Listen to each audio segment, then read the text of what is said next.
ప్రతిపాటి పుల్లారావు అనే నేను శాసనసభ సభ్యునిగా ఎన్నికైనందున శాసనం ద్వారా నిర్మితమైన భారత రాజ్యాంగం పట్ల నిజమైన విశ్వాసం, విధేయత చూపుతానని, భారతదేశ సార్వభౌమాధికారాన్ని, సమగ్రతను కాపాడుతానని, నేను స్వీకరించబోయే కర్తవ్యాన్ని శ్రద్ధాశక్తులతో నిర్వహిస్తానని దైవసాక్షిగా ప్రమాణం చేస్తున్నాను.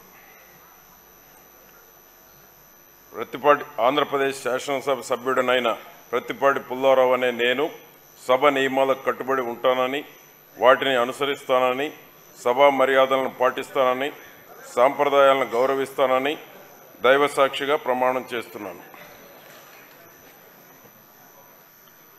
శ్రీ రాధాకృష్ణ ఆరిమిల్లి.